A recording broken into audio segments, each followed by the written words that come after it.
যে আমি নেতৃত্ব দিয়েছি, আমি করেছি, আমি অমুকটা করেছি, এই যে এই অংশীদারিত্ব কিংবা এভাবে একচ্ছত্রভাবে মালিকানা দাবি করাটা ফ্যাসিজমের উপাদানের পরিচয় বহন করে নিশ্চিতভাবে। এই আন্দোলন কখনো সফল হয় না এককভাবে কারো নেতৃত্ব কিংবা অংশগ্রহণের মধ্যে দিয়ে। আমি যদি একটা পরিসংখ্যান দিই খুব স্পষ্ট হবে। আমি একটা গবেষণার সাথে যুক্ত ছিলাম, 7টি বিভাগে 14,000 রেসপন্ডেন্টের কাছে পৌঁছেছি। সেখানে আন্দোলনের হত্যাকাণ্ডের সংখ্যা আমরা পেয়েছি এই 14,000-এর মধ্যে, এটা বলছি না যে পূর্ণাঙ্গ সংখ্যা, 881 জন।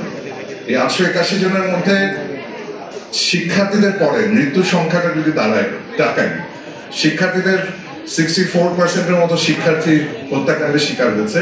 তারপরে যে অংশটা সেটা কিন্তু শ্রমজীবী মানুষ, এবং 18%-এর বেশি শ্রমজীবী মানুষ হত্যাকাণ্ডের শিকার হয়েছে। সেখানে একজন রিক্সা চালক থেকে শুরু করে ফুল বিক্রেতা, পানি বিক্রেতা। আমরা নিশ্চয়ই এটা ভুলবো না, যাত্রাবাড়িতে একজন পানি বিক্রেতাকে যখন হত্যা করা হলো গুলি করে, তার নববিবাহিত যে স্ত্রী সে কিন্তু সেটা সহ্য করতে না পেরে আত্মহত্যা করেছিল। এবং এই বিষয়গুলো আমরা যখন ভুলে গিয়ে শুধুমাত্র এটাকে শিক্ষার্থীদের আন্দোলন বলি, তখন শিক্ষকদের ভূমিকাটাকে আমরা পেছনে ফেলে দিই। এবং এই ডকুমেন্টের মধ্যেও আমি দেখেছি যে সেই ডকুমেন্টেশনটা নাই, যেখানে শিক্ষকরা সমস্ত ঝুঁকি নিয়ে শিক্ষক নেটওয়ার্ক এক দফা দাবি করে প্রেস কনফারেন্স করেছিল সরকারের পদক্ষেপ। যে মায়েরা যে সন্তানের জন্য রাস্তায় নেমে পানি দিয়েছিল, যে মায়েরা খাবার খাইয়েছিল, সেই মায়েদেরকে যারা না করবে।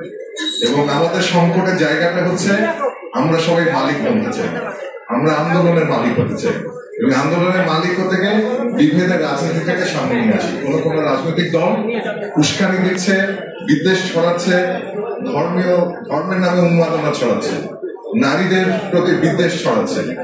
এই বিভক্তি বিভেদ কিন্তু আন্দোলনের ফল হতে পারে না, এবং যারা এটা করে তাদেরকে বন্ধু হিসেবে নিজের কাছে টানার কোনো কারণ নেই। যার ফলে এই ধরনের গণঅভ্যুত্থানের পরে শত্রু মিত্র যাচাই করাটা খুব জরুরি। এবং এখনকার সময় আরেকটা ভয়ঙ্কর ঘটনা ঘটছে।